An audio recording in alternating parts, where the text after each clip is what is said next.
Margaret was talking about the audience being rowdy and being thrown out, not the candidates, just before we start, so let's make that clear. And bear in mind, it is being recorded in real time for radio, as Margaret said, so if I take a couple of breaks in between, there are 3 short breaks, you'll understand where I'm coming from. Okay, I think we'll start. So, Ciaran, if you want to roll the tape, we'll start the debate. A very good evening to you all, to those listening on the radio, and a very good morning, and welcome along to the first of our 2 candidate debates in the Sligo Leitrim, the new Sligo Leitrim constituency indeed. We have 9 candidates with us in the Glasshouse Hotel in Sligo this evening. The remaining 9 will join us tomorrow evening. And we're here in front of a live audience, a large audience this evening. We'll be putting to candidates the questions our listeners have been asking us all week. Throughout the debate, we will go at stages to the audience here, so have your comments and questions ready, please. And candidates, I should tell you that you can feel free to challenge one another if you so wish. We will allow that this evening. You can also tweet your comments now on the debate. The tweets will appear on the live online stream, which is now available on our website, and that website is www.oceanfm.ie. And you can tweet us now at Ocean FM Ireland. That's at Ocean FM Ireland. That's the handle. In fact, we've been getting tweets since early afternoon. The one I like so far best is from my good colleague Jim Gray, of course, formerly editor of the Sligo Champion. And he tweeted earlier to say, the AGM of Sligo Rovers clashes with the Ocean FM election debate. Both will promise a better future. Only one will capture the hearts and minds. So we'll see. We'll see if our guests... We'll see if our guests this evening are the ones and can be the ones to capture the hearts and minds. So as is usual, we'll start with a quick 30-second introduction, and it will be 30 seconds from each of the candidates. We'll start from left to right, and first to Mark McSharry of Fianna Fáil. Thanks very much, Niall. My name is Mark McSharry, Fianna Fáil candidate. Second time out. I want to thank Ocean FM for facilitating the debate, for listeners for tuning in, and for all of you for coming along this evening.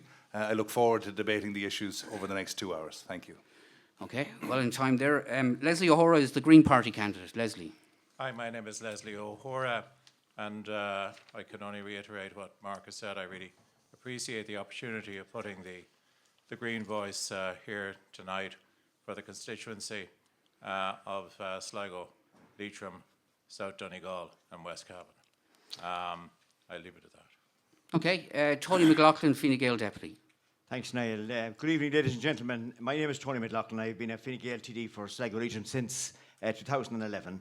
I'm seeking your support for re-election in Dáil Éireann on the 26th of February in order to enable me to ensure that the strong economic recovery underway nationally is better felt in every home in this new Sligo Leitrim constituency. For those of you who know me, they know that I am not a politician that engages in populist claims. I am simply a hard worker who works discreetly behind the scenes and who is committed to delivering. All right, and you're a politician that stays within the time as well, Tony. Okay, moving on. Bernie O'Hara is the independent candidate. Bernie. My name is Bernie O'Hara, and I've been asked by the Sligo and Leitrim for Life groups to stand as a candidate because of the growing pressure for repeal of the 8th Amendment. With the repeal of the 8th Amendment, it would open the door to full-blown abortion in this country. Now, I'm not going to be a single issue candidate. I don't think it would be fair just to ask people to give their vote on one issue. I will represent the people of this constituency on all aspects of life. I'm well qualified to do the job. I have a master's in business and I have a diploma as part of that master's in strategy and innovation. Okay, all right, thanks for that, Bernie. John Perry, Deputy John Perry of Fine Gael. Good evening, ladies and gentlemen. Great to see such an energetic, interesting audience here this evening. Well done to you, Niall, for organising this very important debate. First elected to Dáil Éireann in 1997, I've been re-elected on 4 occasions. Next week, the people of Ireland will go to the polls, and the choice you face is clear. It's your choice and your choice alone. In the privacy of the ballot box, you choose, you decide. And Fine Gael has a very clear economic plan to keep the recovery going. Okay. All right, we'll hear about that economic plan maybe later. Chris McManus, Sinn Féin is next. Firstly, many thanks to all those who have warmly received my campaign team across the constituency over the last weeks. Hailing from Sligo with parents from Glenfarne and Blackline, I've been active in Republican politics for 25 years, 15 of those as a councillor. Involved in many organisations and campaigns, I'm recognised as a committed community worker. I'm a spokesperson for Right to Water locally, was a leading activist during the marriage equality referendum, and I proudly chair the County Sligo 1916 Centenary Committee. Okay, the next candidate is Finbar Phelan of Renewa. Good evening, everyone. My name is Finbar Phelan and I'm running for Renew Ireland. We're a new party with a new vision. We want to clear out the cronyism in the political system. We want to move on for the cynical politics that they're all the same. It's now time for a change. I enjoyed talking to you this evening. Thank you. Bernard Sweeney is an independent candidate. Bernard. Oh yeah, my name is Bernard Sweeney, independent candidate, as Niall said, and I'd actually take this opportunity to apologise to a lot of people here tonight in West Cavan, Leitrim and South Donegal, because I could not afford, I don't have the resources to get out to people and call to each door. Doesn't mean I don't think people's issues are not important enough, but they are. And I'd also like to say that I'm qualified, not a sociopath.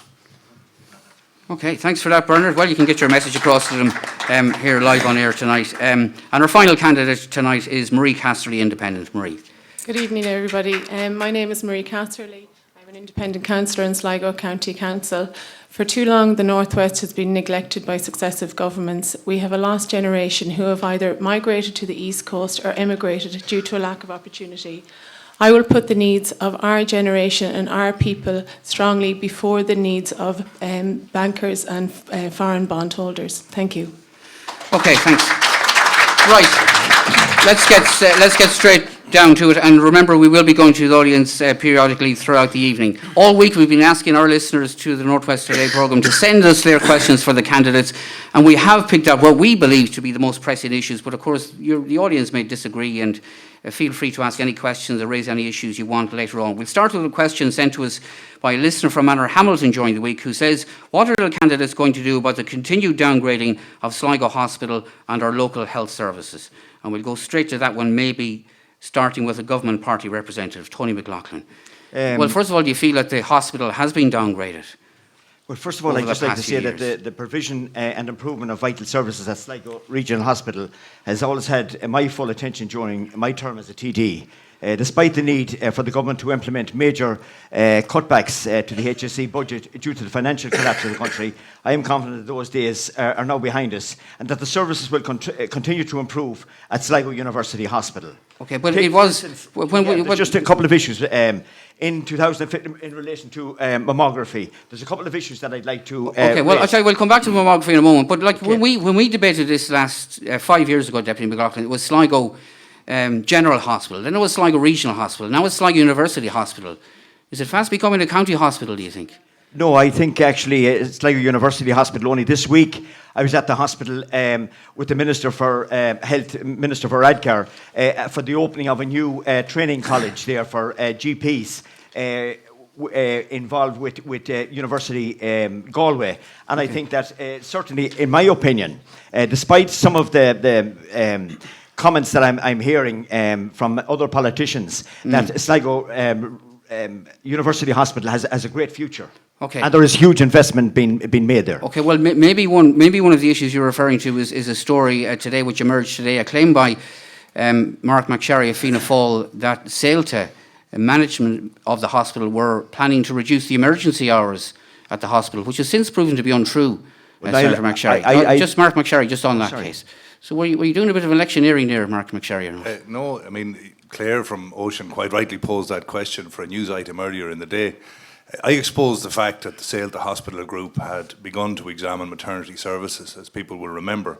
They denied the existence of the report until I produced the draft report. It led to national controversy with Minister James Riley at the time having a connection to somebody on the board, and that review was abandoned. But in that review, it looked at changing the structure so that it would be midwife-led services rather than consultant-led services in certain locations, and I had concerns for Sligo. Okay, but the emergency department story, is that true or not? Yeah, it is true. The same sources... Well, Sailta said it's not true. I appreciate... just if you could let me finish for a second. The same sources provided information to me which outlined that there is a review of the ED departments in the Sailta Hospital Group, and among those things being considered within that review are potential closure of some units, as outlandish as that may sound for Sligo. Not specifically Sligo. No, you must allow me finish, Niall, in fairness. And also the limiting of services to 12 hours. Now, we've all learned in this room the hard way from experience that when we hear about these things too late, there is nothing we can do about it. That happened with the cancer services. All right, so It you're was saying rammed that, you're down saying our the threat throat. is real despite So what for states now, say. Okay. prudence absolutely demands Okay, that Chris- if I hear Chris any McManus. suggestion of a downgrading of the hospital, whether it's Okay, the Chris Department or McManus Maternity Services, on I'll the act on downgrading of the that. hospital. Okay, thanks, Senator. Downgrading of the hospital. Look, let's call a spade a spade. Our healthcare system is in crisis. Here in Sligo University Hospital, we had nearly 2,500 people lying on trolleys last year. We had, despite Fine Gael promises the last election, that there would be no waiting lists. We had over 1,100 people on outpatient waiting lists for over 12 months at Sligo University, 330 of those over 15 months. So I always find it amazing how in the couple of weeks coming up to the election, we suddenly get this plethora of promises once again. In all fairness to what people, promises? What promises are you talking we're about? after hearing, and let me quote actually Tony McLaughlin's statement as of today. He says, and Must be a long statement. he says, this is his own statement about the follow-up mammography service. Of course, nothing is absolutely certain until the contract is signed. Okay. That's his own words. I'll come back to the mammography issue in a moment because it's an important issue. But as I said, look, people have got choices to make. Okay. Shame on you if you get bitten again for a second time in regards to promises. We heard last time round there was promises and people were told the magic number of 100 days. It's an important issue. I want to get around to as many candidates as I can, and I will come back to the mammography issue. Marie Casserly in the hospital doesn't feature quite so much in your literature, Councillor. Sligo Hospital.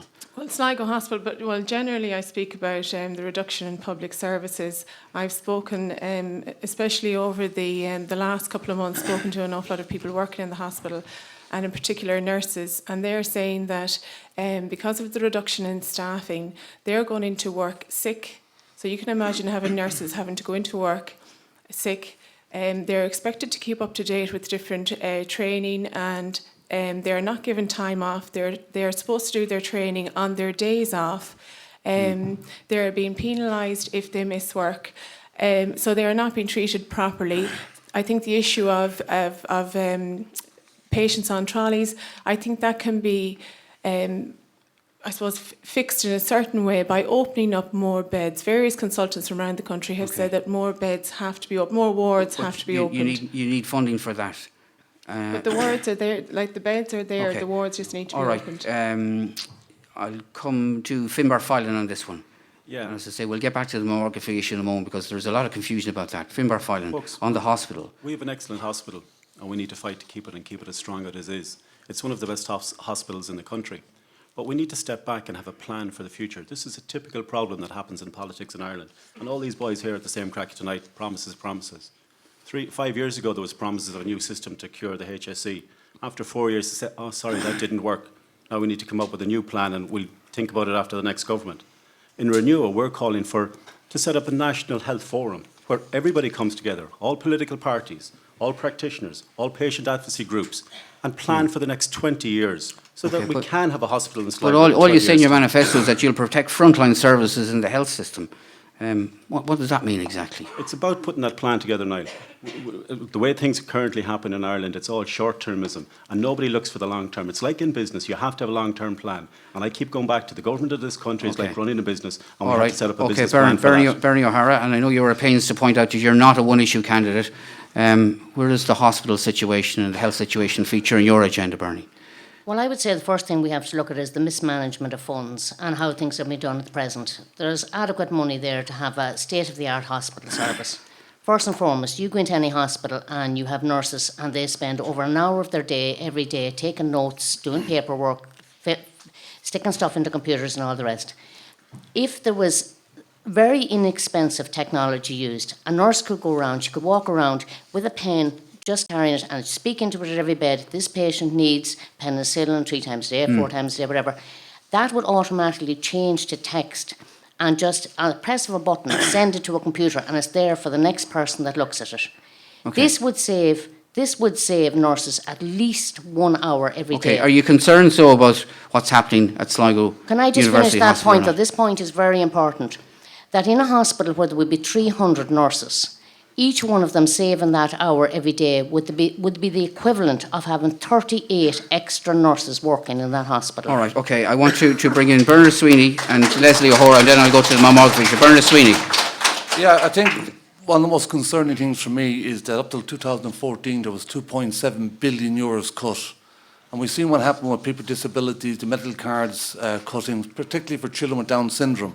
And I know it's only till lately to give back the medical cards to 7-year-olds. I don't know how do you differentiate the difference between an 8-year-old and a 7-year-old. One is as needy as the other, I'm sure. I think when we've seen €100 million cut in the drug scheme, where basically the state refers payment to patients as opposed to the state paying for it.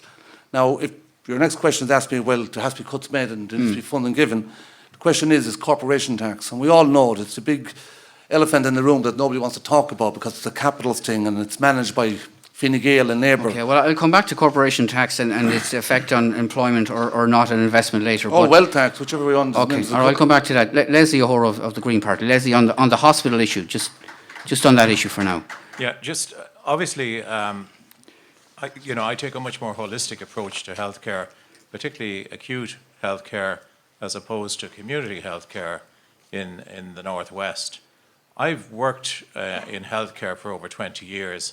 I've been in that hospital for over 20 years. And can I say that the same headlines that are appearing in the Irish Medical Times this week and last week and the week after are the same headlines that were in the papers 20 years ago. Crisis in hospitals, trolleys, the whole works. And I'm not going to get into the fact that Sligo may or may not be, camouflaging the trolley figures by sticking people in a day ward where they literally can't have medication safely at night, which is another issue.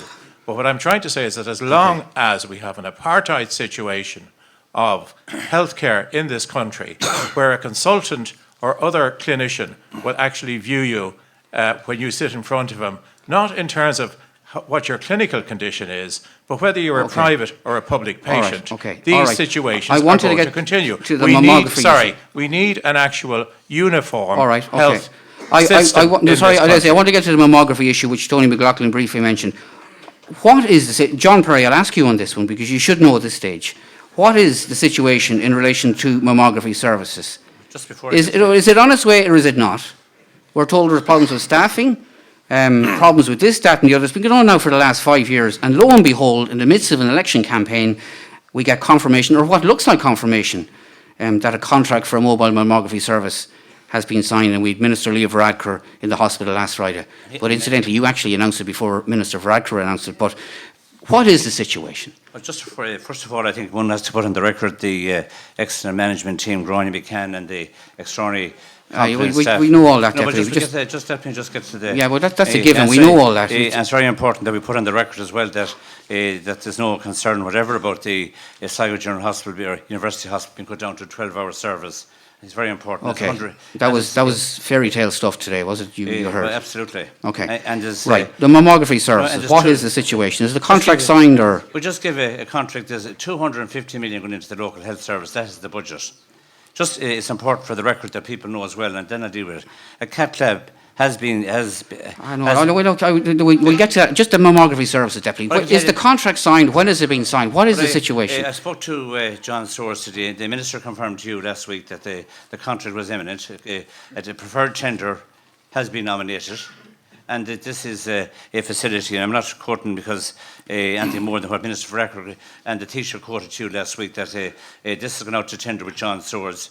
It has been confirmed in documentation by him. But you said 2 weeks ago that a Belfast company had been awarded the tender. So and that contract is due for signature. So that's all I can say. Well, you're a couple of steps ahead of the Minister himself. He wasn't aware of that, but so it is being restored. In fairness, Niall, the Minister did confirm to you that no, he didn't. At the General Hospital that the contract was due all right. for signature. Okay, Tony McLaughlin, you wanted to say something about. Are you going to agree with your colleague, or do you have a different story? No, I'm just going to say that I suppose since 2011, after being elected, that this has been a major issue. And it would be a red line issue for me in relation to as an elected representative. Well, if it's a red line issue, Deputy, why are we talking about it 5 years on? Well, I'll tell you why we're talking about it, Niall, because over the last number of years, it's now coming to fruition because I have mentioned it to successive ministers, Minister for James Riley initially, and then Minister Varadkar on 2 occasions that he was in Sligo. One last year, and in fairness, he did commit this week to say that yes, that a contract will be signed this week. As I say, in the midst of a general election. So, I mean, what are people to think? We've been down all this road before, is Sure, Niall. Yeah, okay. I don't know any more than that. I mean, Okay. it's been announced over the last All right. number of weeks and months. Anybody else? Yeah, can I put something Sorry, there this is to- crazy. Yeah, can I just want to put I'll come back to Leslie. Hold on, Bernard. Chris McManus, then Bernard Sweden and Leslie O'Hora. Niall, I find it. John Perry's after praising the staff at Sligo University Hospital. His own government have fined hospitals around the state 5.8 million for failing to reduce waiting lists. An insult to frontline workers who are chronically underinvested. So you know, you're speaking out of both sides of your mouth. You're praising the staff, and then you're fining hospitals around the state. Fine Gael and Labour are wedded to the privatisation of our health service. We need a universal public health service in this state. We need a radical rethink Hear, of hear. the way we're going with the health system in this country. Bernard Sweeney. Bernard. Yeah, just on the austerity measure, right, one thing has been made very clear. I consider them to be human rights abuses because they were targeted at particular communities, the most vulnerable communities in society. They weren't targeted at multimillionaires or millionaires or Fine Gael's buddies. Now, they are responsible indirectly for the deaths of thousands of people in this country by the funding cuts they inflicted onto people. I'll give you an example. In our community alone, Traver men die 15 years younger than settled men. Traver women die 13 years younger than settled women. And they're 7 times higher the national rate in our community for suicide. We got nearly 100% funding cuts. Okay. For one of the most vulnerable communities in society. And that's not factor in people with disabilities, people with Down syndrome, Okay. and so on and so forth. All So right. I'd like to ask Fine Gael, why the hell would you do that to most vulnerable people in society? Okay. Leslie O'Hora wanted to make a point. Yeah, I just want to make a point that, firstly, I would not trust anything that's coming out of the HSC or the Minister's office or his desk at the moment. We had a similar situation in Carrigan-Shannon where they promised nurse-led day clinics, and we're waiting 4 months for that to happen. But I've come back to mammography in particular. I phoned the Ciaran Hospital this afternoon, and I got an appointment for a mammography. Have any of these gentlemen in suits who presided over all of this for the last decade, have they in any way phoned the Ciaran Hospital to find out? Because there is an arrangement with the Anglo-Irish Agreement that we can actually share technologies north and south of the border. Okay. Sorry, Bernie, do you want to say It's something? 40 minutes, I can Bernie. assure you would take an awful lot Okay, of Bernie stress O'Hara, and then I'll out go of to the audience in a situation. moment. Bernie O'Hara. I just can't understand why Leslie would be trying to export our problem to the north. We need to have those services returned to Sligo Hospital. It's an insanity. The cost for people going over and back to Galway, people, you know, it's just absolutely crazy. They're trying to downgrade this hospital in every way they can. And all it takes to fix the hospital is proper management. The management of funds in the HSE is shocking. Okay. All right. Just Sorry, before. I'm not exporting All right. anything for a very simple reason. Okay, Leslie, I want to move on. We'll go to the audience in just one moment, but I just want to play a clip because I can't let this go because it was such an important issue, and I don't have to remind you all, or maybe we should be reminding you of our discussion on this matter 5 years ago, which was the main issue in the region at the time in the constituency. Party leaders, various party leaders, and many of you here tonight, and some of those who will be with us tomorrow night, gave assurances that there was no question of breast cancer services being removed from Sligo Hospital. Have a listen. Well, we're very clear on this. Within the first programme of government, within the first 100 days, that the satellite facility will be restored at Sligo General Hospital. Would you be prepared to step down as a TD if things don't go the way of the people of the Northwest? Well, definitely. First of all, I'd have to say that it's the people of the Northwest that put me into Dáil Éireann. And I certainly would have to consider my position if we fail to succeed in holding retaining the services in Sligo. Can I just be clear? We have given the pledge. I will stand by it, and we have said if the people of this constituency want a 9 centre of excellence, then they give the mandate to the Labour Party. And this is the email from our Dr. James Riley, spokesperson for health for Fine Gael. And he says, if all the required facilities and staff are in place, we will have no difficulty reinstating the breast cancer services to Sligo General Hospital so that it can act as a satellite to Galway. Okay, it was all a myth, as we know. It was lies, it was broken promises, restoration of services within 90 days, a 9th centre of excellence. And the reason I bring it up tonight is, how can we believe any of the candidates, particularly the government candidates, and the promises they give? Deputy Perry, do you want to take that one first? No, I think I reiterate. And I don't want to go over all ground. No, but I think that's true. Well, obviously you have, and the fact that the element is the Minister stated very clearly last week. I'm not going to state anything more than he stated, that the contract will be signed this week. So no more broken promises? I've made no promise in this election whatsoever. I'm just stating exactly what the Minister stated. Okay. You interviewed the Taoiseach last week in your studio. He stated the very same. Okay. Niall, if I could just say there, you asked the question, how can we trust any of the candidates? Some of the candidates have not stood before or haven't made promises that they didn't keep. It's just the people, that did make promises before and that have stood before. I think that question is referred about. Marie Castro, you want to comment on that, or is it still an issue as far as you're concerned? What did you feel about that at the time? Well, I suppose now the issue is serious in that some patients are making a 700-kilometre round trip from Inishowen to Galway, and even if you were in the best of your health, you wouldn't be expected to do that. People have to stay over, it's expensive, family have to stay over, family have to take off work to drive them because they're not able to drive because their treatment is so severe. So I don't know, can I believe anything that has been said over the last few months in particular? It's amazing how all these promises are being made the few weeks again before the election, and I find them very hard all right, to we're going to go to the audience, Margaret. If anybody wants to make a comment in relation to the health issue, I know there are a few people in the front row. We'll spend a couple more minutes on this issue when we move to the jobs and employment issue, which is a big one as well. Good evening. My name is Katrina McGoldrick. I'm sure you're sick listening to me at this stage because I've been here as part of this campaign with all my colleagues here for the last 8 years. But I'll go back to 5 years ago, and it's a bit of déjà vu tonight because we're looking at a lot of the faces who sat here and promised us to restore the breast cancer services to Sligo Regional Hospital. And I'm looking at you now, you can't even look me in the eye, whereas the last time you were sitting and having coffee with me.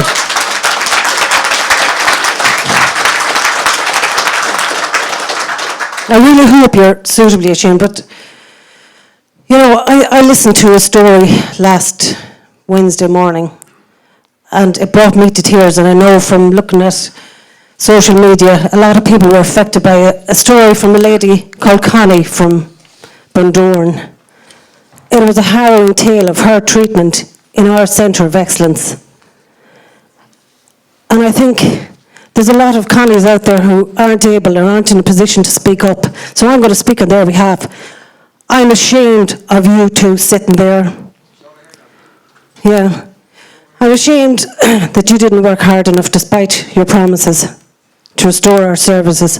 Everything was in place. You know it was. The only thing there's your document there from the last time, from the 100 days. It would have been very easy to have our centre in the Northwest and stop all this needless travel. Okay. And I hope people remember when they're going in to cast their vote, you were let down. And if I could just move on now to the mammography situation. Okay. Well, just briefly, do you accept what you heard tonight from... Absolutely not, because I took the liberty today of going to find out facts, because at this stage I don't trust politicians. So I went and, sorry, no, older politicians, not that people, yeah. Nothing new candidates, you haven't had part of this, what would you call it, the lies to date. So what you're saying is the information you received would be at odds? Yeah, I took the liberty of calling the NCCP, the National Cancer Control Programme, who I believe have the accurate information. I spoke to a lady called Anne McLoone, who's the communications manager. She told me, and she'd know, she's the communications manager obviously, the process is not complete. It's still out to tender.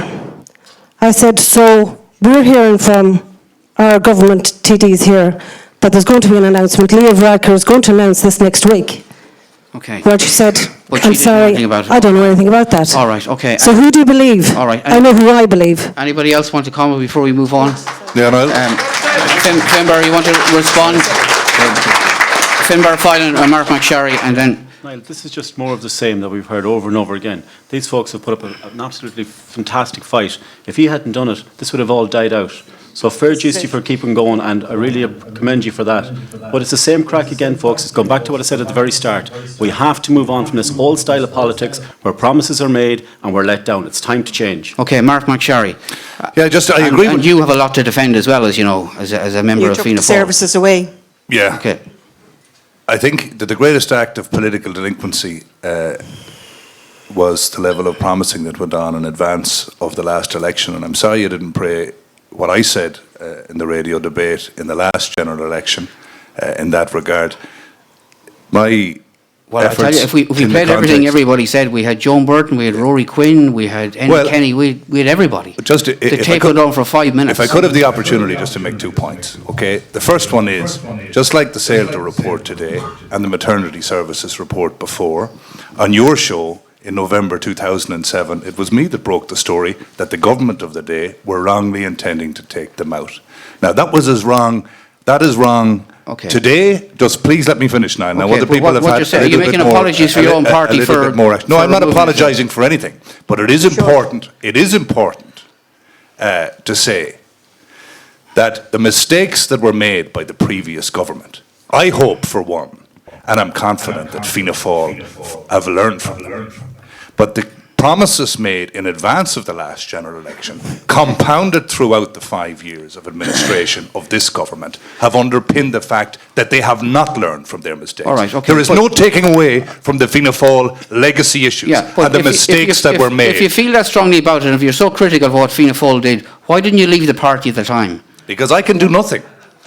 I can do nothing from outside the party. That would suit media, certainly. But you're a That would senator, resign, you're well to within resign the whips party. and so on. But I could not do anything from outside. And I think any objective analysis of the efforts that I put in the cancer campaign at the time. Okay, I'll take one. No, see, you're cutting me off. Well, I before have to. We finish. want to move on You to give me other an issues. opportunity to make a point, and you're cutting me off. And I think just to point out that any objective analysis of the campaign, including the people in the front row here tonight who were very involved in the campaign, I was there the night it started. Okay, I just want to... And helped, if you remember correctly, at the last debate, in fact, my mother's funeral was used by my family to promote the campaign. Okay, I at want the time. one more comment in the front row, and then we'll move on to another issue.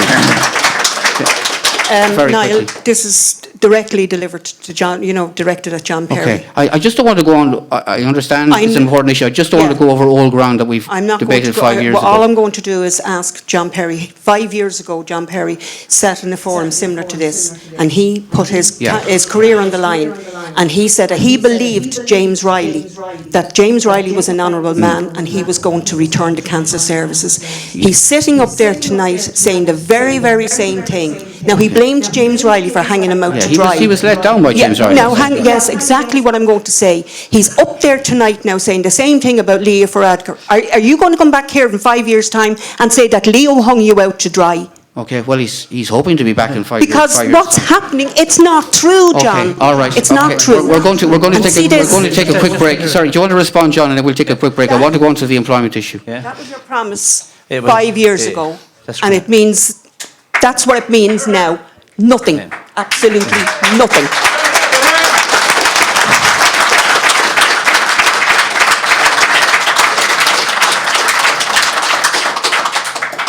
Just for the record, the service was removed in 2009, for the record. We came into government in 2011. There was a statement made by the Taoiseach and the Minister O'Reilly in Sligo that the service, if all, as Deputy McLaughlin stated, if they were in situ, would be returned. And obviously I made a big mistake in making that commitment based on what I felt. I made a mistake. No, but I just finish, please. I made a mistake in taking them on their word, what they said, that a future Taoiseach and a minister that they would be returned. I made that mistake. But I can assure you on this occasion, I'm making no promise except the fact that you must remember, I make this point. 12 months ago, Tony Canavan came down here to Sligo and he told you directly that the service, is that correct? Tony Canavan came, you met Tony Canavan. He said, but this is the point. No, but just to finish the point. You've apologised for, you said you were misled by your own senior party members. Please, just as Mayor McSherry finished. I finished my point. You were told by Tony Canavan, the HSE director, that the mammography service was not coming back. Now, I met head of government procurement, John Soares. I met Tony O'Brien, the HSE director, and I met the Taoiseach and I met Minister Varadkar. Okay, and you're satisfied that they've given you all... No, but you said this already. No, just let me finish, please. Okay, well, what point are you trying to make? What extra point are you trying to make? I'm making no promise here whatsoever. Okay. The point I'm making is this. You were told by Tony Canavan that the service was not coming back 12 months ago. I said I wasn't taking no for an answer. It was on the front page of the Sligo Champion. I spoke to the Minister and I spoke to Tony Canavan, who said the service wasn't coming back. Okay. And then Why should the people of Sligo be dependent upon the fact of who you talk to? The people of Sligo shouldn't depend on any of us talking. We should actually have healthcare delivered at the lowest possible level. Just let me finish, please. No, I'm sorry. I've fed up of X meeting Y and Y meeting X on the basis of delivering you the rights as citizens it's important to decent healthcare. It's important just to explain this point. John Swords is head of government procurement, and Tony Bryan is the HSE national director. Now, he advised the Minister, they went out to tender documents. The tender document is closed on the 14th of December. A nominated company has been... Okay, all right. I think we get the point, John. Okay, all right. Well, I'll tell you what, we're way over time. We're going to take a quick break. We've more issues to discuss, and join us again in a few moments. I assure you.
Okay, welcome back. We're in the Glasshouse Hotel with Niall.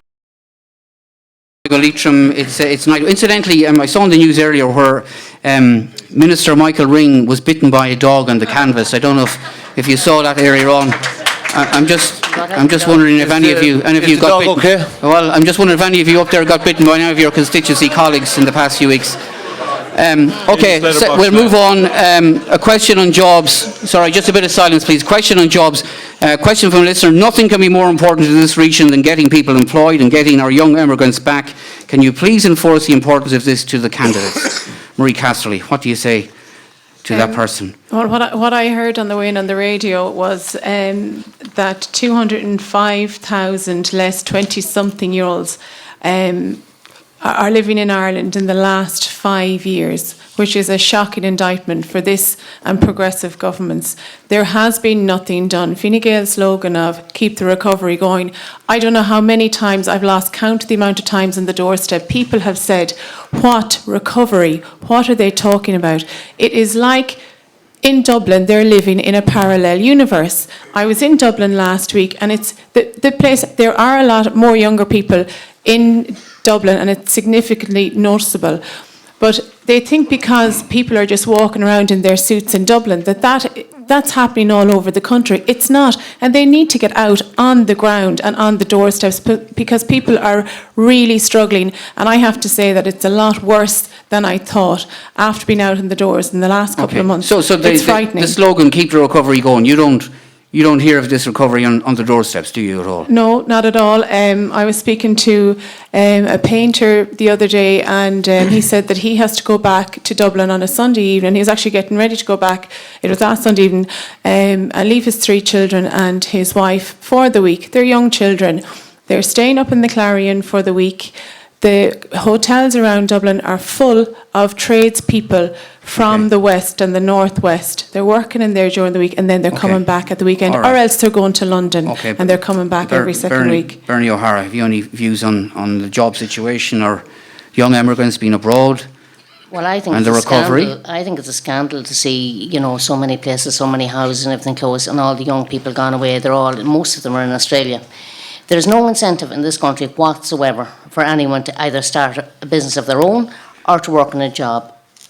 Working needs to become a way of making money.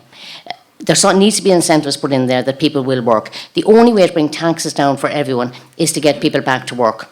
If a young fella or young girl decides they want to go into self-employment, if they see something they can do themselves, let it be washing windows, cutting grass, whatever it is they want to do, once they give up their job seekers and go and start their own little business, if that business fails, then they can't go back on job seekers. Okay, and what about this recovery that everybody is talking about, Bernie? Do you see that out in North Leitrim? The recovery works well on paper. It looks good. It's, the paper part of it is very, very good. The reality of it is quite different.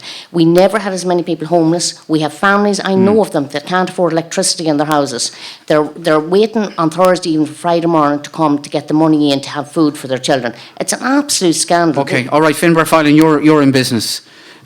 What's your reaction to the jobs employment situation in this country? It's terrible, but we need to flip it on its head. We need to talk about how do you do that? How can we create the right environment to create employment? As Bernie said there, if you set up a business now, you lose a safety net. So that's very frightening to give up a secure job and to go off and start a business. So we have to change that. We have to change the tax equality. People that create jobs are taxed the highest in the country. So again, we have to change that. And lastly, the banking system is not lending to anyone. And particularly if you're a new business starting off and you want to go in and try something, you go in with your business plan and the bank will say, no, sorry, and you're out the door again. So we in Renewal, we want to set up a business bank where people can go in, get fair banking, be able to set up a business and kickstart it. It's about ourselves doing it, folks. We're not going to get the big factories coming into Sligo because we don't have the space. You can say that again. We're losing big factories. We're not getting new big factories. Yeah, but we need to prepare for it, Niall. And again, we need to plan. We need to get the Western Distributor Road funded. And these guys down the table here never put the money into it. And I do notice Chris McManus said one of Sinn Féin's policies is an increase in the minimum wage.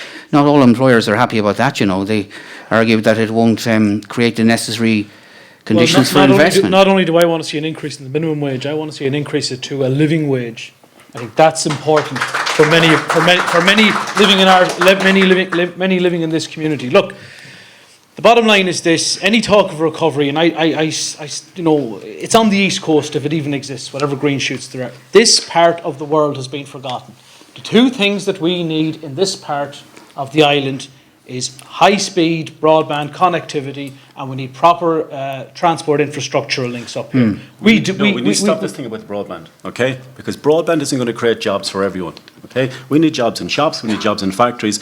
People who have broadband will be one or two people sitting in their own office doing small works in the countryside. Well, that's not going to fix it for everyone, guys. And we need to stop this rubbish about broadband fixing it for everyone, because broadband will come and it's not going to create jobs for everyone. Well, it's not going to create 100,000 jobs. Well, I'll tell you what, Finbar, you go out to the guest house that I was in out at Lough Arrow, where a guy is trying to run a business, bringing in international guests to enjoy the scenery and tourism in Sligo, and all he has is a monthly limit of 20 megabytes on a dongle.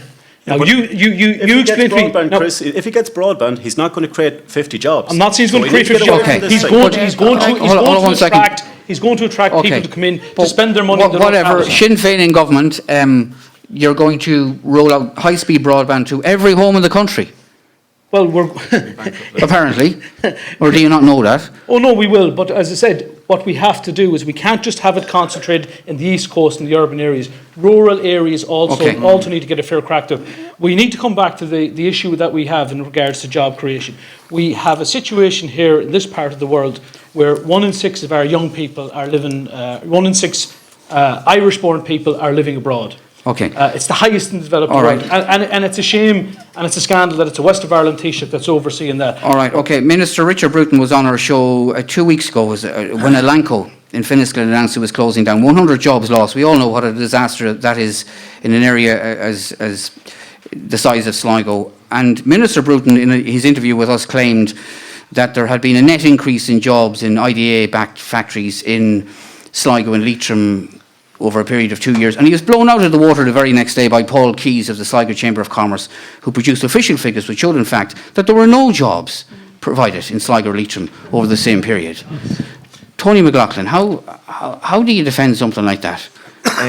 Well, I tell you, I suppose some of the comments that were made earlier, certainly, you know, when we're talking about employment, we're talking about perhaps maybe the attraction of the East Coast where quite an amount of jobs are being created. And I suppose that we're looking and trying to get maybe IDA visits are rising. Also, Enterprise Ireland. Well, they're not rising according to figures. There was no visit to Cavan, Niall. There was 10 IDA site visits taking place in 2013, and of late there's 11 in the first 3 quarters of this year. Right, now, leading to how many jobs? Also, the unfortunate thing is that the IDA visits, there's no guarantees that we're going to get every IDA person that comes to Sligo. Can I come in there, Niall, when you're... Sorry. I'll come to Senator McSherry. What we have to do is, presently you see the construction of a new advanced IDA facility just started last week in Finisclin. Yeah, but nobody to fill it, Deputy, that's the problem. Also, what IDA officials are saying to me is that we need the infrastructure. We need a proper road structure, and I think with the N4, with the works that's been carried out on the N4, with broadband, despite what some of the members might say, but I think it's vitally important for going forward for new investment here in Sligo. Okay, does it, Bernard Sweeney? Yeah, just one of the things I'd like to say, if Fine Gael are so fantastic of being job creators, why the hell can't they save jobs? Now, one of the things I'd like to mention, following from Chris, he's talking about minimum wage. I've also, in my proposal, there should be a max wage. That max wage should apply to the social settings, like politicians who can claim expenses as much as a person can earn in a year, which is absolutely ridiculous. In fact, they should be getting the standardised wage. All right, okay. Mark McSherry, you wanted to come in on what Tony McLaughlin said. Yeah, Tony was mentioning some figures there, and just to give you the 2014 figures for IDA visits, there was 242 in the Greater Dublin area. There was 28 in this entire constituency, and no new jobs created. In addition to that, 94% of the jobs created last year were in the Greater Dublin area. Less than 19% of the IDA's budget is spent outside the Greater Dublin area, and I needn't tell you that it's not very far outside that 19% has changed. So what we need from an IDA perspective is a rebalancing of their budget to give cognizance of this region, and instead of looking at as the proverbial pain in the side, resource us for once and for all to allow us to perform to our potential. There are 50 empty factories in this constituency, 250 empty retail units, and not 1 kilometre of motorway. So what we need is resources to allow us to perform to our potential. You've been roaring and shouting in the Shannon. You've been roaring and shouting in the Shannon on a regular basis about the increasing focus on the East Coast, the North West being the forgotten region, but it has always been the case for several years, including when Fianna Fáil were in government, hasn't it? As I said to you, there's no denying the mistakes of the past and the legacy issues. The crime is not to learn from those mistakes. I'm confident I have. This government have shown they have not. I'll bring in Deputy John Perry. And Deputy Perry, you were Minister for Small Business up until a short time ago. Was it not to be expected, right or wrong, that there could have been some positive discrimination towards your own area when you're in such a very influential role? Because we know what Brendan Howland has done for Wexford. Why couldn't you have done that for Sligo Leitrim? Well, obviously, there is 200,000 small companies that employ 700,000 people in Ireland. And when you look at the rollout of the local enterprise office, and where there is microfinance loans up to 25,000 for any start-up company that makes the application. I know anybody that I've sent to the new local enterprise office is very supportive. And despite the fact there's a lot of small companies who are doing exceptionally well, who are supplying large multinational companies. Yeah, but under very difficult circumstances. But are there any signs of any new jobs, any new industries? Well, but you must, I suppose, we are looking at this new technology park that's being built, and it's one of 3 in the country. There's one in Castlebar, one in Tralee, and one in Sligo. And this has been worked very closely with the IT, with Dr. Quignon, with regards to a technology investment business. Yeah, but there's no jobs. There's no jobs, Deputy. You know, so we were talking about facilities here and facilities there, and but just to say unemployment, 50. Regardless, it's not what has taken place in the rest of the country. The improvements are filtering through very slowly. But you must remember, it's important to put in the record. Just a couple of things. I'll come back to you in a moment. It's important to put in the record. For 30 years, there was the previous administration went up and down that N4, and the Garavogue Bridge was, and we all know the fatalities that have taken place. Yeah. And if you want any, if you want any foreign direct investment, and they took from the Curlew Mountains and drove into Sligo down that treacherous road. Leslie O'Hora and that's and then Marie Castor. Leslie O'Hora. Yeah, and then I'm going to the audience. Yeah, when I decided to run, I decided to run as a result of a pile of empty nests that I kept seeing in the job that I currently am involved in, which is renewable energy. But the point I want to make is this: that the more I dug into why things weren't happening and why people had emigrated, the more I found the situation an incredible mess. I mean, 84% of the people in Sligo IT actually leave the area afterwards. I mean, that's a phenomenal figure. Okay. And that, by the way, has a knock-on effect on healthcare, because there's nobody to actually mind the older generations. Okay. There are a number of people in the audience want to get on. I just want to move it on, Leslie. Sorry, no, it's just one last point I want to make, and it's this: that one of the great areas for potential that we've identified is, in fact, tourism. Okay. And all right. Look, I hope to get back to tourism later on. Marie Castor, quick comment from you, and then we're going to the audience. I know there are a number of questions about JobBridge. And I just want to remind people of the promise that Enda Kenny made last year to the Killarney Mountain Bike Trail group of the €30,000 that they needed for a feasibility study. And all these groups are going to create jobs in the communities where they live, but they are not getting the investment. Small investment is what they need for feasibility studies. And out of these small projects, other jobs will grow, other jobs will be created. Okay, Enda Kenny says he wants to make this the country the best in the world in which to do business. No, Deputy, you had your say. We're going on to the audience. Margaret, you've got a lady down there, midway down. This has turned into a conversation about recovery just there in the past few minutes, and it did start off as JobBridge, and I will end my comment with JobBridge. But I have 3 areas that I kind of focus on. It's the housing crisis, mental health and JobBridge. We have a housing crisis that is doubling every year, which is a fact. I asked Tony McLaughlin last week in person about the number of people living on our streets in Sligo, and he said no one. And I quote, "I check the county council on a regular basis. However, if you were engaged with Sligo at all, you'd be aware that this is not the case." We have a waiting list to get into St Columba's, our local psychiatric hospital, which Tony wasn't aware of. He also probably isn't aware of the people I know of who have ended their lives. JobBridge, I'm sorry. One minute, I'll just ask about the JobBridge. Where do you stand on JobBridge? Would you or would you not abolish it? Yes or no from all of the candidates? Yes or no? Is there anybody in support of JobBridge? No. Nobody in support of JobBridge at all? I think also, last night we watched the debate, and I just want to follow on something that Mr. Boy Barrett said. We welcome all jobs that has a structure, 9 to 5 otherwise, that has a decent pay. But we also won't take jobs from fracking or military use by the United States. I'll get back to those issues if possible later on. Anybody else want to say? Yeah, well, actually, it's one thing I'll say about coming on to something like this ocean debate. It makes somebody feel 20 years younger, because I've listened to the rhetoric actually from all the candidates, and it doesn't seem to have changed in at least 20 years. So it brings me back a couple of decades.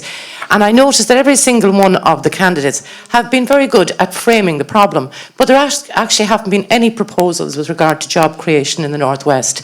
And before you put your hands up, because you were all asked individually, and what I would like to try and get from the candidates is there anybody that actually has a single idea as to what type of jobs might be created in the Northwest? And bearing in mind that I do understand that governments don't create jobs, they create the conditions. But I remember, as I was reminiscing back on 20 years ago, I do remember in our geography book years ago, when you'd be asked what people in Ireland did, there were sort of 3 top things that we did. We had agriculture, pharmaceuticals and textiles. Those are gone.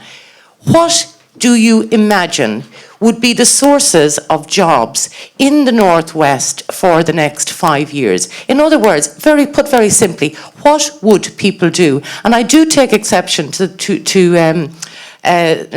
not Shane Finbar's statement about the broadband, and it's an aside, I don't want to get bogged down on it, but it's an absolutely outrageous statement to say that broadband is not it's as essential as electricity. Does anybody want to answer? It's not going to create all the jobs. It doesn't matter. Nobody said all jobs. Jobs are a multiple Does anybody of want to one. answer Every job the general is a job. point that Miriam is making? Yeah, Bernie hasn't been in a while. Bernie.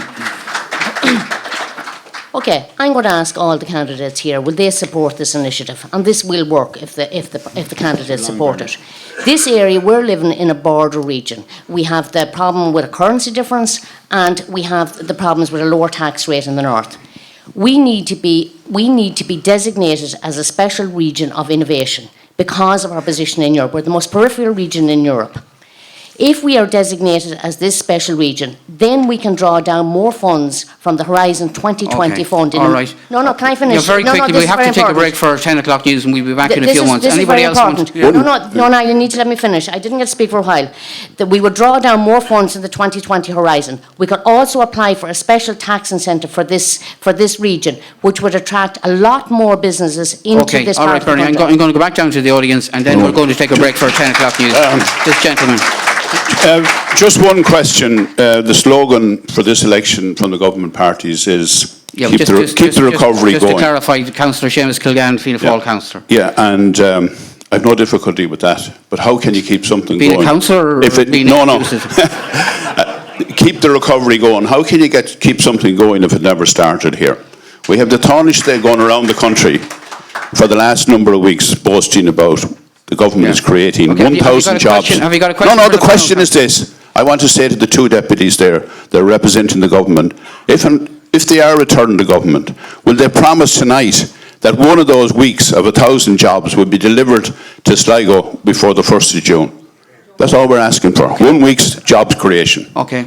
Right, I tell you what we're going to do. We're going to take our break for 10 o'clock news. We've lots more questions to come. We'll come back after the break and take that lady as well. Okay.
I have researched and I have done a lot of 53 minutes. Only half an hour left. You know, the BMW region, that's still the benefits in here, as you know, and the cross-border rate, I know the interreg fund is very good. Right on 2020. Where is she going now? Okay. All right, welcome back. Part 2 of this evening's debate. If you're listening on the radio, it's this morning's debate. 9 of the candidates in Sligo Leitrim. Margaret, you had a lady to talk and to make a point, and when we're going to move on to issues, and just to let you know, we're going to hopefully cover rural crime. We're going to briefly mention the 8th Amendment, infrastructure, if we can get to it, other issues as well, and there's a pile of issues being raised by the audience. This lady, your point. Hello. I just want to make a point. My son has spent 4 years in college and he got a business degree He left college last May and he can't get social welfare because I'm working and I'm a widow. And he got a job as a volunteer 1 day a week since last November. And then he got another job as a volunteer last week in another place. So he went to work today, the only outing he has all week. And I got a text message saying, I have terrible news. I thought, what happened? I thought, was he able to drive home? He came home. I lost my job to a CE worker. So he can't get social welfare till he's 25. He's 24 in April. Who's going to give him a job? Every job he's trying, he needs 2 years work experience. There's no work experience out there. He said it's like the chicken and the egg. He can't get nowhere. I have to listen to this. I'm penalised, he's penalised. Maybe I should give up my job and let him work. So I met Mr. Perry at the door last week and he told me that to get him to send his CV to him. Would he work in Dublin? What's wrong with the West?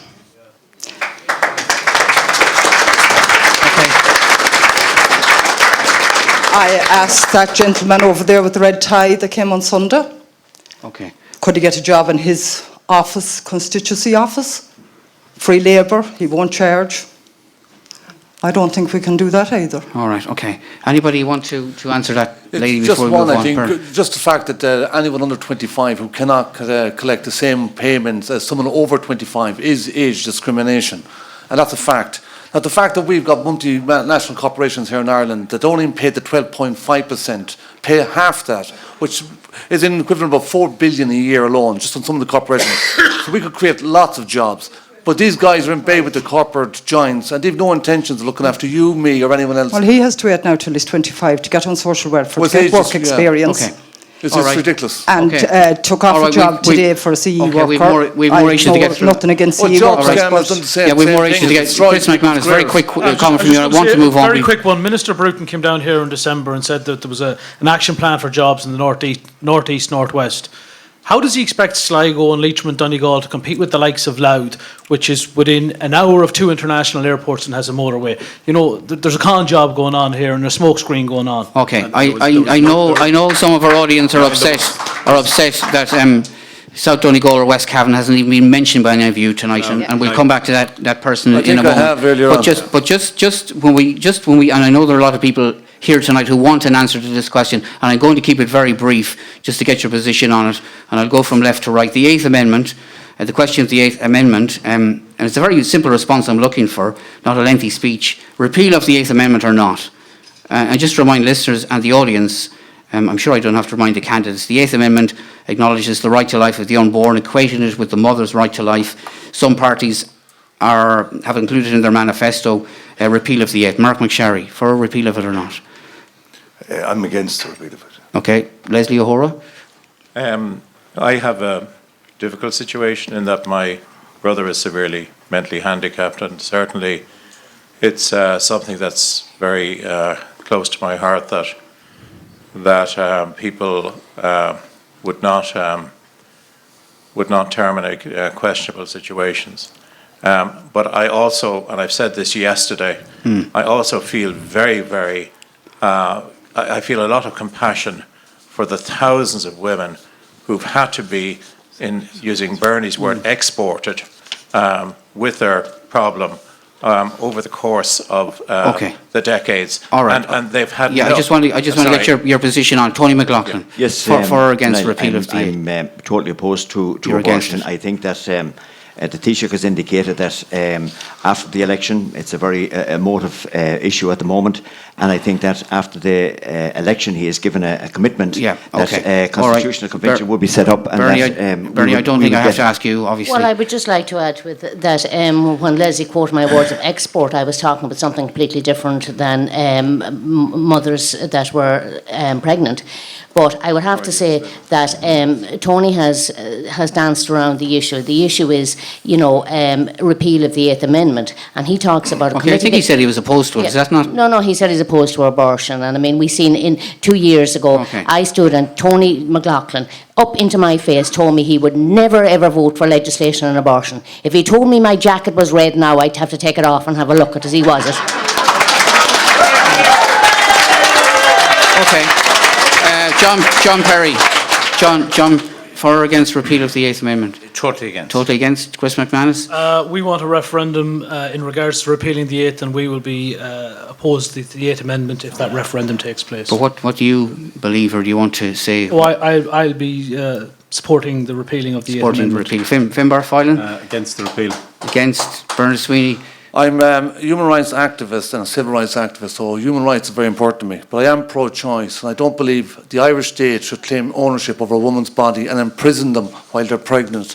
It's just ridiculous. Okay, and Marie Casterly? I'm in favour of a referendum on repealing the 8th and let the people decide. Okay, do you There's want no to, greater arrogance for anyone to believe that we have a right to decide who Okay. can live or die. All right, do And you that's want the to point. give your own position on it, Councillor? Do you want to give your own position on it? No, except for since the 1980s, this has been has not been tackled. It is an issue that needs to be discussed. It's a national issue. So that a referendum, needs you to be feel? discussed. Okay. What would the referendum not All right, just no, be we turn. women I only only, wanted a word from because everybody. last time it was Margaret, middle-aged men who decided. Back down to the audience, Margaret. Okay. No. There was somebody who wanted to ask a question about Donegal and West Cavan, wasn't it? Yeah, where is Donal? Donal is there, okay. Donal. Hello, I'm very annoyed with the candidates that it seems to be a parochial thing here tonight, that every candidate in the room has spoken on Sligo. I'm from Ballyshannon, a forgotten town, and I am very, very relieved to see that Sligo is starting to talk and starting to fight back, because if Sligo goes, Ballyshannon can go as well, because we had a minister in the last, not this present government, but Pat the Cope, took any bit of business that was in Ballyshannon, he took it to Guidor, and that's been a fall done for Ballyshannon. Okay. Now, do you think that South Donegal is being complete? Well, it's the Constituency Commission's decision, obviously, and is that the problem you have? That's the problem, Okay. And you think you're being completely ignored? We're being ignored because years ago I fought for to try and keep rural post offices open. Okay. And I spent a long time on the radio. Okay, it's all right. With Let's yourself. It's a difficult one for all our candidates, I know, because they didn't decide to change the boundaries. Mark McSharry, your hand up there. Yeah, just since the boundaries became clear in 2012, I've got a clinic in Donegal and South Leitrim every single week, and that hasn't changed. And if elected to anything, then that commitment will continue. But if I could just make the point that no government is bound by any independent commission. They write the terms of reference and they put it through in legislation after the fact. My proposal is that from now on, no term of reference should permit the splitting of any county. And I'm sure you've seen my posters which say reunite Donegal, and that's what should happen, because no county should be disenfranchised in the way Leslie O'Hora and Marie Cassidy on the constituency issue. Niall, I'm on the record in regards to this. Donegal people should be able to vote for Donegal candidates and elect Donegal TDs. Now, I have to say, when I listen to what Mark is saying, Fianna Fáil overseeing the partitioning of Leitrim in that case, where for one full How do they do that? Is it not an independent body that decides this? He's after saying that it's the government through legislation that signs off on this. So therefore, it was a Fianna Fáil government that signed through legislation partitioning Leitrim that ensured that for one full Dáil term, Leitrim had no TD in Dáil Éireann. However, that changed the last election with my colleague Micheál Carivi. I will work alongside, if honoured to be elected, with Pierce Doherty and other Sinn Féin members got TD. Can I just come back on that for one point? Yeah, very quickly. Marie Cassidy wants to get in. Yeah, just very quickly on one point. If elected, you can be sure I will fight for all three. There's a little bit different with Sinn Féin. We have 1,100 for property tax one side of the border, and they're against it this side of the border. Well, Ask the people in Strabane. I can answer you there, because I'm in business in Ballyshannon, and you're far out of touch with the business in the north, because I'm surviving on Northern Ireland because of the business I get from there and from England. Okay. And Dublin Marie Cassidy, I just want Marie Cassidy to come in on that one. I want to move on to other issues and to more candidate questions. Marie Cassidy. Okay, well, everything that I stated as the Northwest and not just Sligo or Leitrim or South Donegal or West Cavan. Having spoken to people and businesses in Ballyshannon, I've heard firsthand how hard it is to actually run a business in Ballyshannon. There are a lot of closures. I was speaking to a woman who takes €50 out of her till every now and again for herself. She hasn't taken a salary since last September because she has to pay, sorry Niall, but she has to pay license fees for 2 different license fees for radio stations. Well, we don't get any of them, I can tell you that. No, it's she has so much red tape and bureaucracy in relation to refuse and bins and employment and PRSI. The splitting of the constituency is wrong, you feel? It is wrong, but at the same time, we have to deal with it now, and there's no point in Sligo fighting it with the Crones for Donegal. We have to fight as a region. I'm conscious of time, and I want to get through as many issues as possible. And if any, we will leave the last few minutes open to the audience to raise any issues. Sorry, I want to talk about water charges, and in very simple terms. I just want to know if the candidates themselves, leave alone a moment what their parties think. Are you in favour of paying your water charges? Are you in favour of the continued establishment of Irish water or not?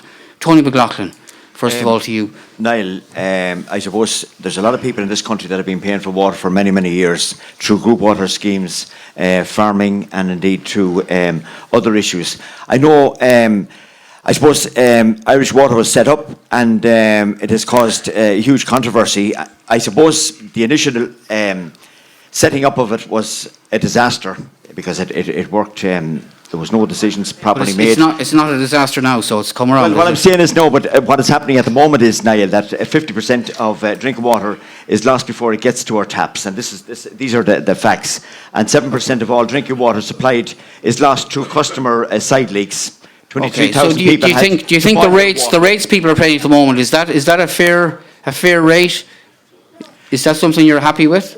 Niall, what has been said to me is that people, I know, and I've met several people who are now metered and are now paying for the water that they're using through the meter. What do you mean by that? Does that mean it's cost them less money, or it's costing them less money? Right. Okay. No, I'll come to the audience in a moment. John Perry. I mean, you blinked on this one, Deputy Perry, didn't you, as a government? Did you not blink on this one as a government? I mean, you reduced the rate and you introduced this conservation grant, which is basically a bribe in other forms. So you give in to the protest out there, the many protests that are out there, did you not? Yes, I did. I think there's a lot of concern about the introduction of water charges, and obviously that from a commercial sense, and people in business are paying for water for years, and likewise in private group schemes right around the county are paying for water. But it's the point of the charge that exists there at the moment. Do you agree with it or not? Or is it too high, too low? I suppose it all depends on the investment that takes place, because when you look at the boiled water notice that exists in a lot of regions, when you have cryptosporidium and raw sewer going into a lot of the reservoirs. Okay, so you're saying we have to pay for measures to avoid disasters like that happening? Well, I think that if you go to Galway, and it was in Boyle, and even this week, numerous regions where they could not actually use the water. But just on the charge itself, do you agree with the charge or not? Well, I suppose there's the charge depending on the. Fine Gael. Yes or no, Deputy? Fine Gael want to privatise water. Yeah. Well, we would say that if you take Northern Ireland as an example. No, I prefer to.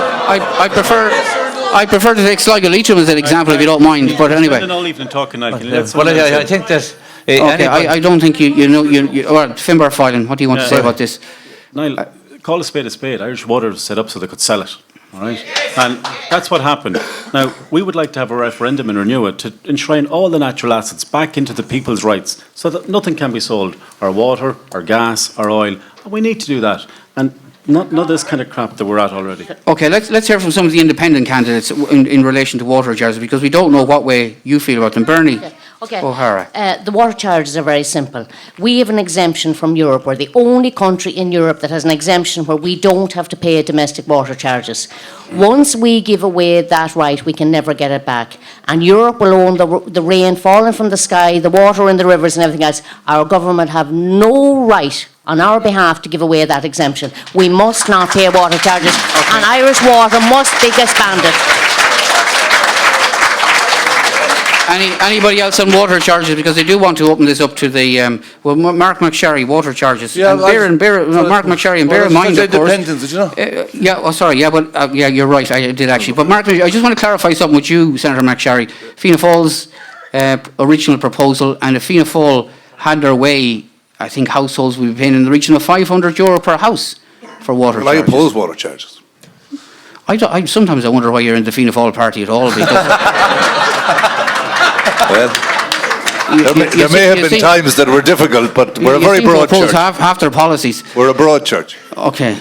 But since I've been in a position to influence the policies, I'm glad to say that there have been significant changes as the party has become a more pliable organisation, representative of what the people want. Okay, all right, Bernard Sweeney. It's a very simple, short message to Fine Gael, Labour and Dennis O'Brien.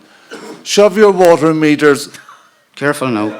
Careful, it's live TV, Bernard. Careful. That was it, that's as far as I was going to go. Okay, Marie Casterly on Fill the in water the blanks charges, yourself. because Marie Casterly. And the water charges have been the final straw that has broken the people of Ireland. They have it epitomises everything that has gone wrong with the Irish economy in the last few years. I just was doing some research for this, and it's the amount of extra revenue raised, which was 270 million in a full year, is tiny by comparison to the 64 billion that's used to prop up the banks. And I think that's something that is much that we need to debate that a lot more. Okay. And the 9 billion, according to the banking inquiry last week, could have been saved. But do you think we should be paying for water? You do? No, not like at all. this. No, I want to get Leslie O'Hara's. I just wanted to make a point. You got to kind of ask me the question, but I didn't get to make the point. Well, I think you said you were opposed to them. That's a clear answer to me. Can I make a point? The reality is, even those that are paying charges at the moment haven't paid for water at all. 785 million of your money. And there is 150 million less being spent on water this year than was in 2010 at the height of the crash. All right, okay, Leslie, very quickly, and I'm going to take a break, and I'm going to leave the last 10 minutes or so to the audience. Obviously, the Green Party, water is a natural resource. It's a finite resource.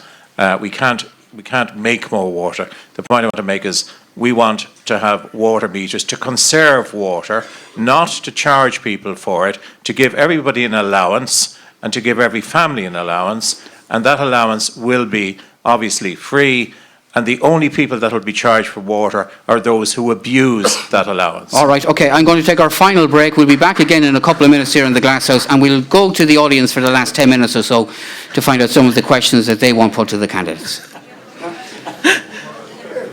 Sorry, Niall, you didn't ask me my opinion on water charges. I know your opinion. I know your party's opinion.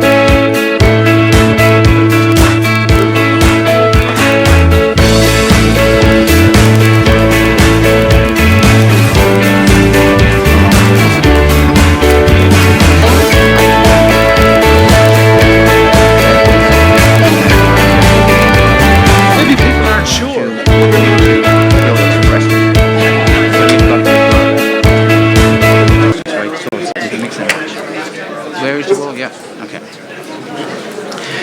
So as I say, folks, the last 10 minutes or so will be audience participation. Feel free to ask any questions, and then we'll ask the candidates to respond if it's necessary, and then we'll do a wrap from them all, and then that's about it. Okay,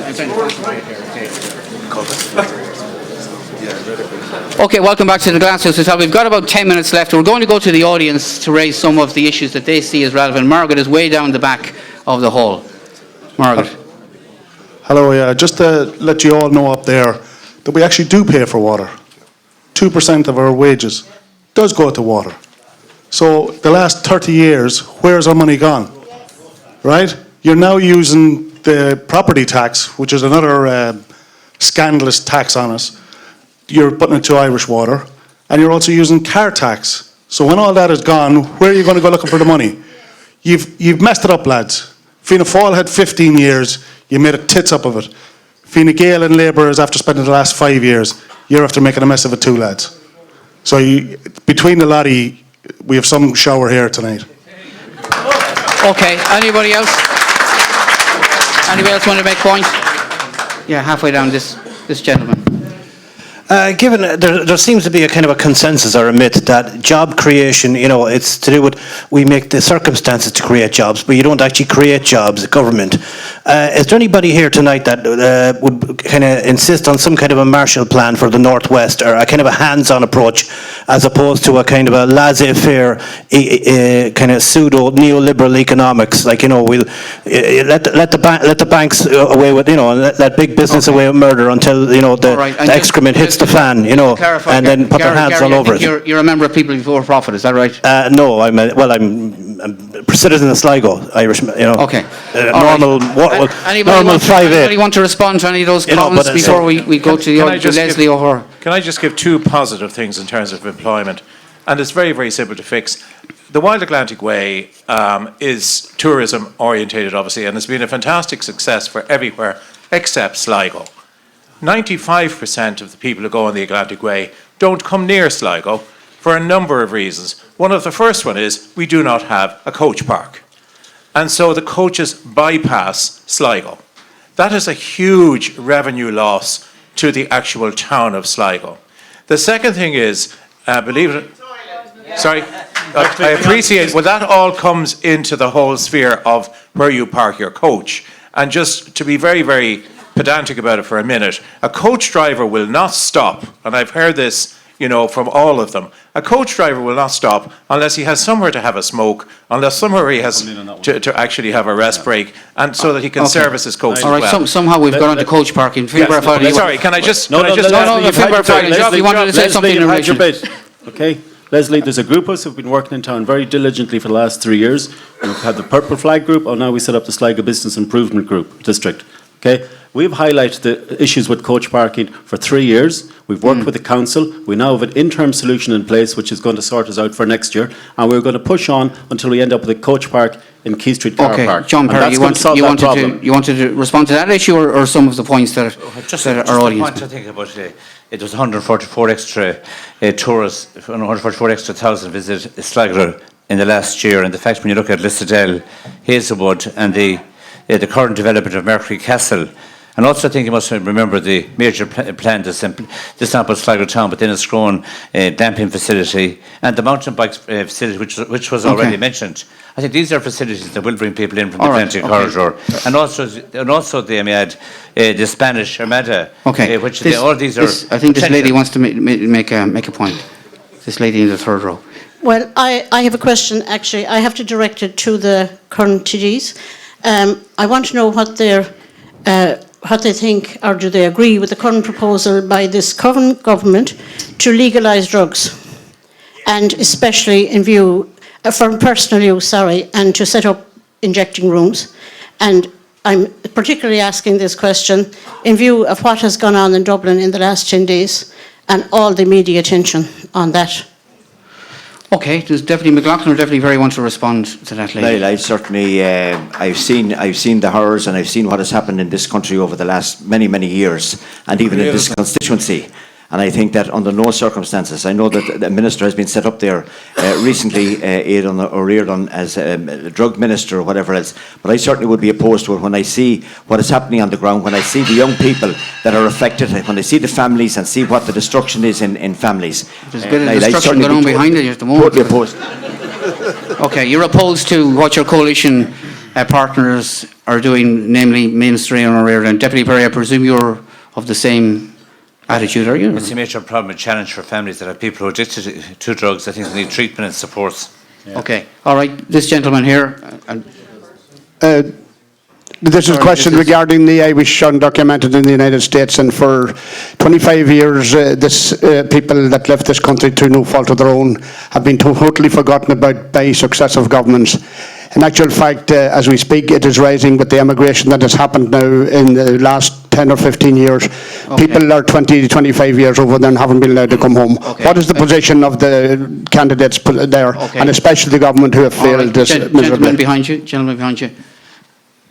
Enda Kenny, he's in the Dáil for the last 40 years, and he was a teacher, if I'm rightly.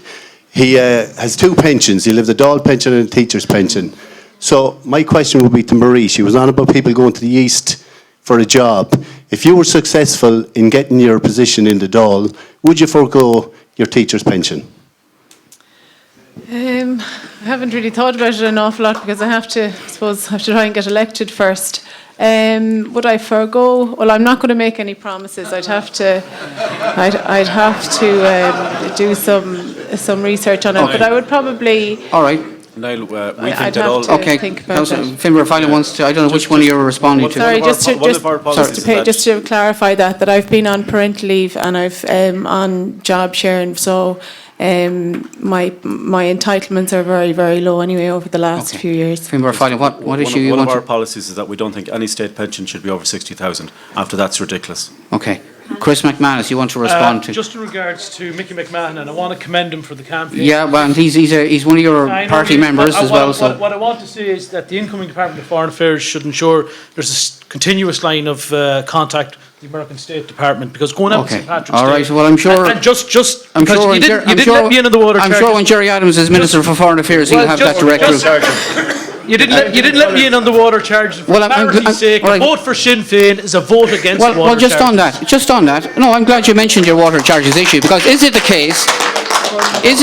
Are you going to give? If Sinn Féin are in government, and it's a big if, are you going to return the money that people have paid, those who paid the water charges? Are you going to return that money to them? Well, I haven't paid anything, and I've consistently told people. No, but those who have paid, those who are good citizens and obey the law, you're going to return the money to them. Well, that would be for the incoming government to decide. But first of all, are Sinn Féin going to do that? Let's one step at a time. Let's get a government in that's committed to getting rid of water charges and the property tax too while we're at it. Okay. Anybody else want to ask a question? Couple of minutes, this gentleman. I want to make 3 quick points. First of all, there's a great evasion of reality here tonight. How could the present government supply the services that we deserve and the services that we sought when they took over a country that was on the brink of bankruptcy? Secondly, infrastructure. Every time there's infrastructure planned in Sligo, there's objections to it. And as you know, Niall, when the mid-block route was coming, about 50% of the politicians were against it. Every time there's a road proposed, like the ring road, there were protests and headed by politicians. Without infrastructure, how can we have jobs? Okay. And the other thing is, the last point is, all politicians should unite in clearing the waste that is in the machinery of government. It's gone on for far too long and it's costing us far too much.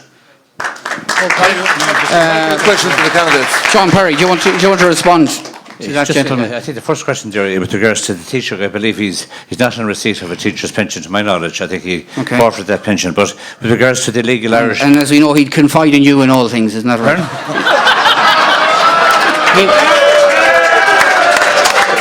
He will confide in you in all things. Well, I still respect him. He's still the boss. Yeah. Well, you're still in speaking terms anyway, as in from last Friday. The point of illegals in America, I think that that is a major issue. People who are in the US who cannot return. Every attempt has been made with the very successful, the massive level of access that Irish politicians have to Capitol Hill, and I believe there are 12 million illegals. So it is being prioritised, you're saying? On every occasion possible. This lady here. I would like to direct this question to John Perry.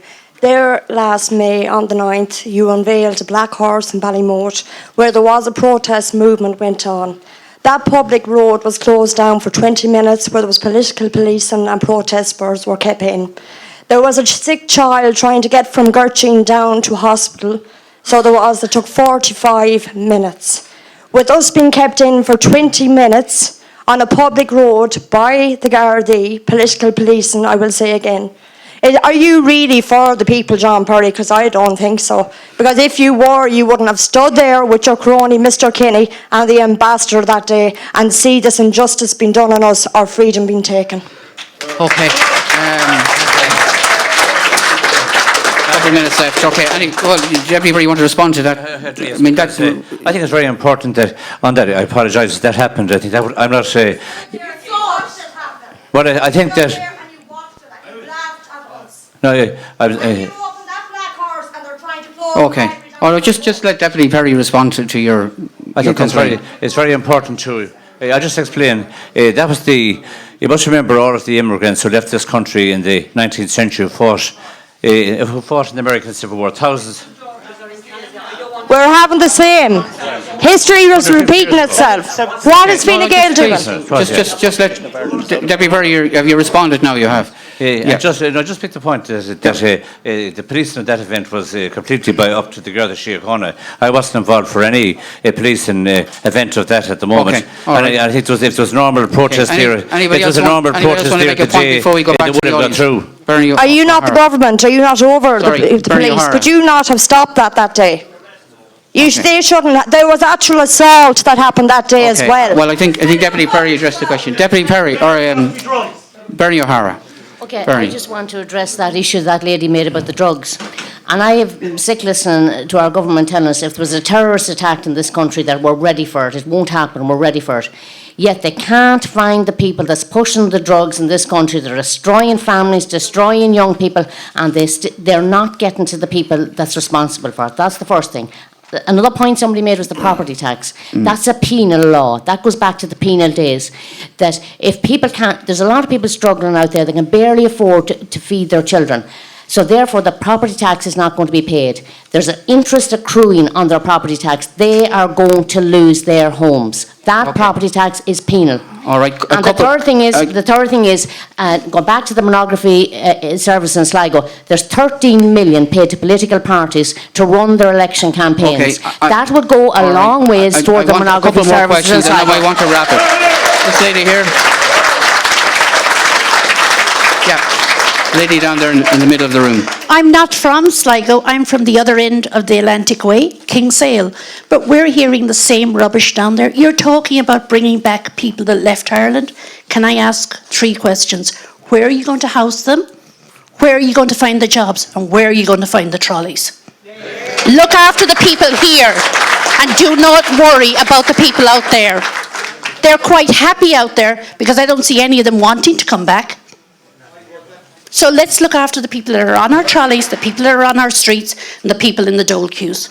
Get this right this time, because otherwise we don't need a government. Okay. All right, okay. There's all sorts of questions coming in. I can tell you, you're being asked about what you do to curb the threat of ISIS if elected. More questions coming in about Jawbridge.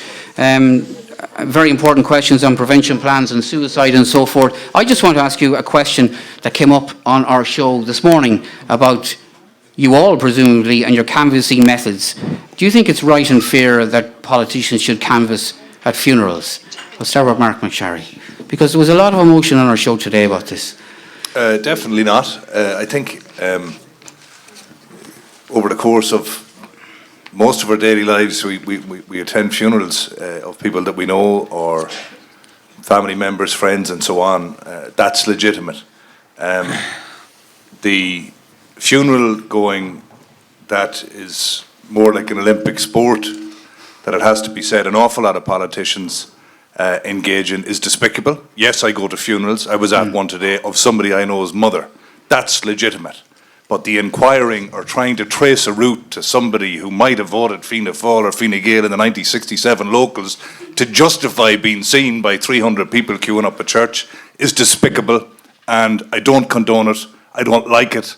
I know people appreciate people sympathising, but I have to say, if I can't get to see them at the door or meet them on the street or at a Sligo Rovers match or at a Gaelic football match, then All right. it wasn't meant to be. But Okay, I don't and- believe and- it's and legitimate. I wasn't singling you out for any reason, but does anyone else want to comment on that? I would just like to just totally reiterate.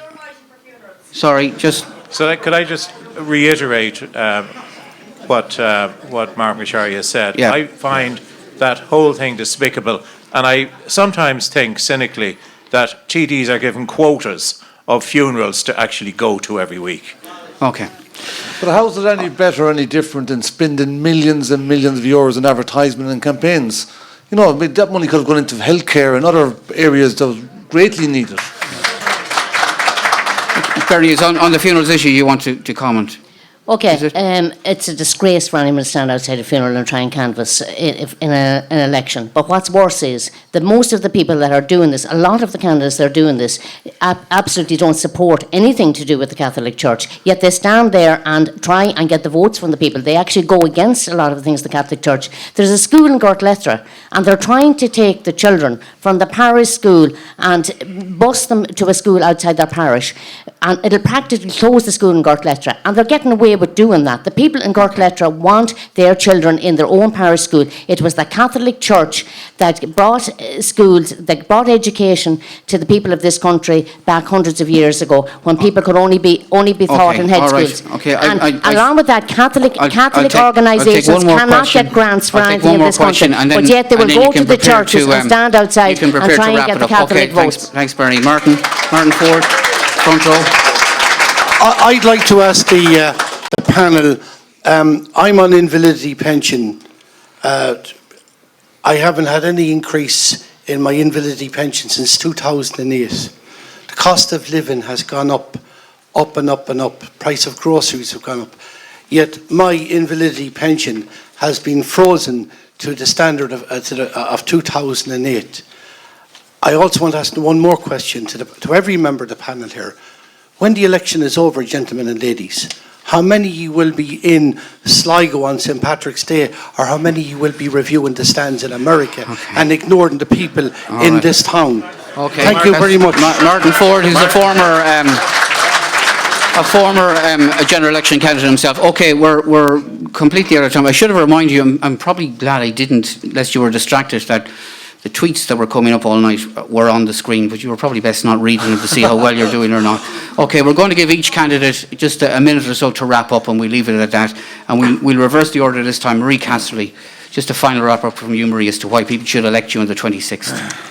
Well, a vote for me is a vote for openness and honesty and integrity.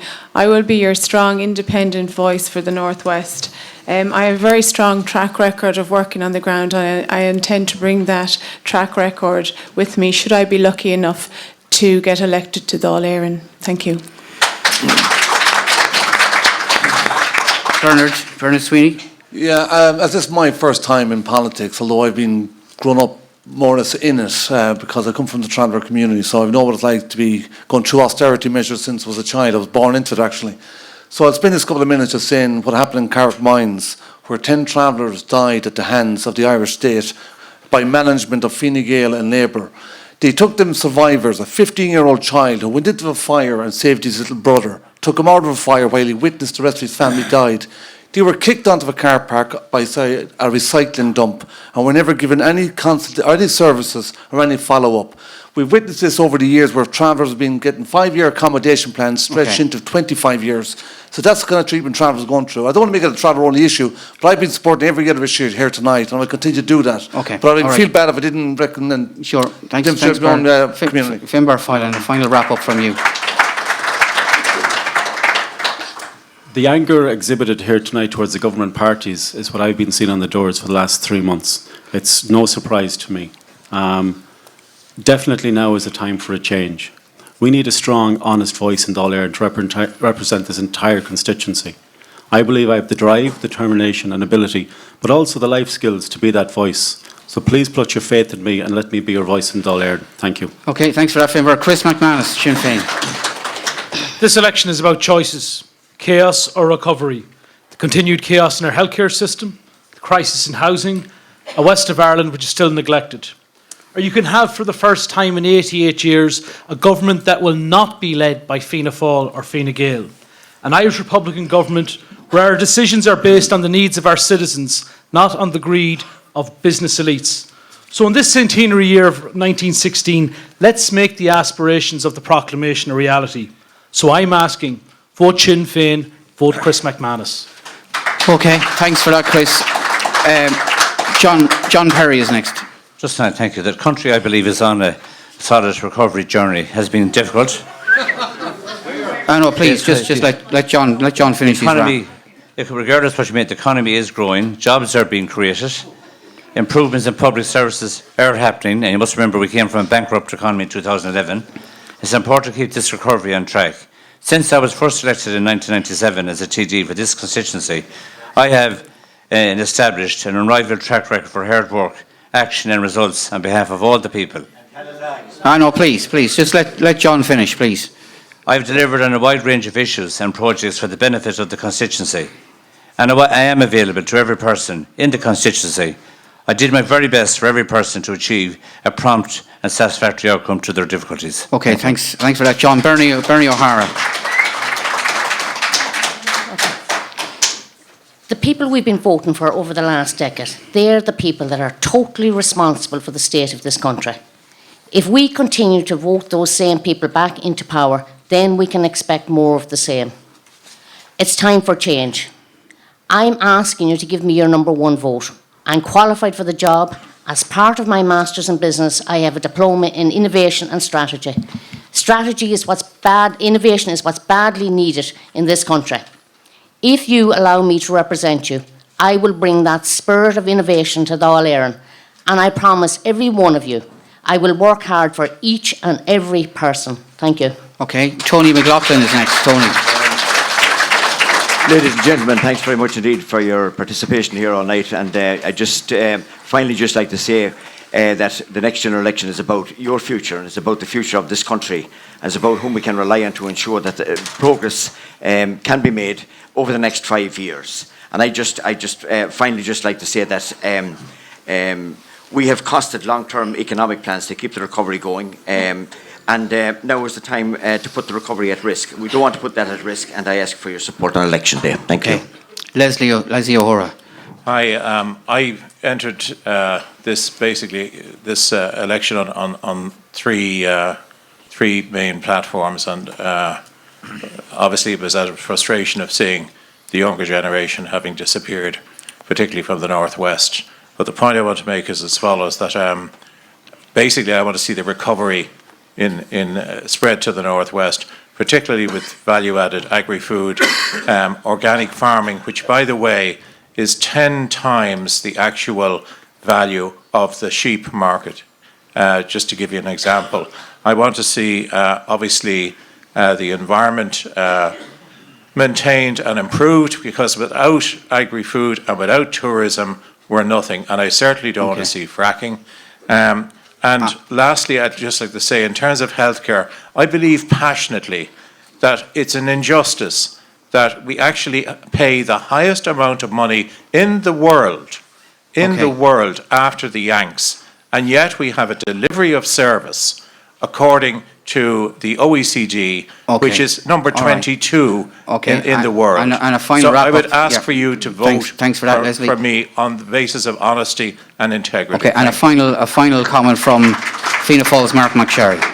Thanks very much, Niall. Ladies and gentlemen, thanks for listening this evening. When I look to the future, and that's what it's about, I see a region here where we're all from that has huge potential. We haven't mentioned farming here tonight. Perhaps another day we can have an opportunity for a proper debate. 8,500 farmers from Ballintrae to Ballina, the cornerstone of the Irish beef export industry. Archaeological, historical, fitness, sporting and angling tourism, something we haven't even begun to realise in this part of the country. A lady asked, where are we going to get the jobs in the recovery? It's the SME sector that will build that, but we do need a rebalancing of the IDA budget and the Enterprise Ireland budget to give us the resources to help us to perform to our potential. Over the last 14 years, over the last 20 years, in the service industry, in agricultural exports, and as a member of the Oireachtas as a senator, I believe that I've learned the skills, and I'm still learning, that are necessary to deliver for our region. And for that reason, I want to most respectfully ask for your number one vote or highest available preference. Thank you. Okay, all right. That's it. Listen, we're way over time. We could go on all night, and there are loads of issues we didn't get to. Mark McSharry mentioned one of them, farming. We wanted to get to fracking, to rural crime, and so forth.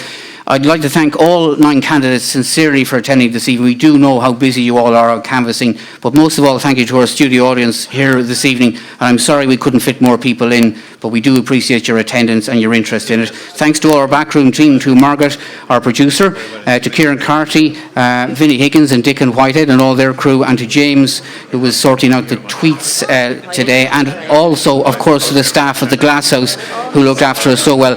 Thanks for watching and thanks for listening. We're back in the Glasshouse Hotel tomorrow evening for the second part of our Sligo Leitrim debate. A very good evening to you all, or in the case of our radio listeners, a very good morning to you all. Back at 9 in the morning on the radio and 8 this evening in the Glasshouse.